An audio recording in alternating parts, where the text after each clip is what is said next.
पुरानी पेंशन यानी कि ओपीएस का मामला जो है वो अलग अलग राज्यों में थमकर फिर उठता हुआ नजर आता है और एक बार फिर जो है वो हरियाणा के झज्जर में ओपीएस का मुद्दा जो है वो गूंजता हुआ नजर आया। आपको बताएं कि ओपीएस का मामला उठा और यहां तक चेतावनी जारी कर दी गई, चेतावनी दे दी गई कि जो ओपीएस पार्टी बहाल करेगी, सरकारी कर्मचारियों का वोट जो है वो उनके साथ जाएगा। तो ओपीएस की मांग, ओपीएस को लेकर जो है वो चेतावनी दी गई और वोट फॉर ओपीएस मुहिम शुरू करने की भी जो है वो बात कही गई।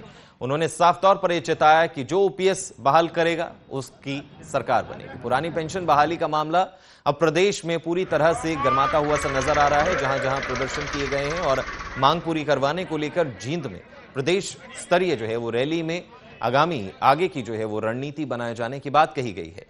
आज यानी कि रविवार को सरकारी कर्मचारियों और साथ ही साथ पूर्व सरकारी कर्मचारी यानी कि जो रिटायर हुए हैं उनके जत्थे ने झज्जर में प्रदर्शन कर जींद रैली के लिए कूच किया। यहां प्रदर्शन के दौरान इनका एक ही कहना था कि जो पुरानी पेंशन लागू करेगा अब वही प्रदेश व देश पर राज करेगा। पुरानी पेंशन यानी कि ओपीएस का मामला जो है वो अलग अलग राज्यों में थमकर फिर उठता हुआ नजर आता है और एक बार फिर जो है वो हरियाणा के झज्जर में ओपीएस का मुद्दा जो है वो गूंजता हुआ नजर आया। आपको बताएं कि ओपीएस का मामला उठा और यहां तक चेतावनी जारी कर दी गई, चेतावनी दे दी गई कि जो ओपीएस पार्टी बहाल करेगी, सरकारी कर्मचारियों का वोट जो है वो उनके साथ जाएगा। तो ओपीएस की मांग, ओपीएस को लेकर जो है वो चेतावनी दी गई और वोट फॉर ओपीएस मुहिम शुरू करने की भी जो है वो बात कही गई।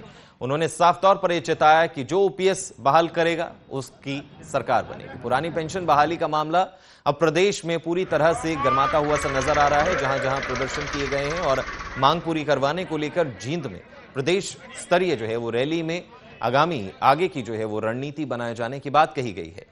आज यानी कि रविवार को सरकारी कर्मचारियों और साथ ही साथ पूर्व सरकारी कर्मचारी यानी कि जो रिटायर हुए हैं उनके जत्थे ने झज्जर में प्रदर्शन कर जींद रैली के लिए कूच किया। यहां प्रदर्शन के दौरान इनका एक ही कहना था कि जो पुरानी पेंशन लागू करेगा अब वही प्रदेश व देश पर राज करेगा।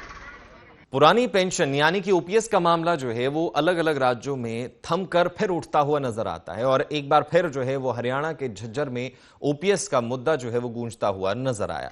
आपको बताएं कि ओपीएस का मामला उठा और यहां तक चेतावनी जारी कर दी गई, चेतावनी दे दी गई कि जो ओपीएस पार्टी बहाल करेगी, सरकारी कर्मचारियों का वोट जो है वो उनके साथ जाएगा। तो ओपीएस की मांग, ओपीएस को लेकर जो है वो चेतावनी दी गई और वोट फॉर ओपीएस मुहिम शुरू करने की भी जो है वो बात कही गई।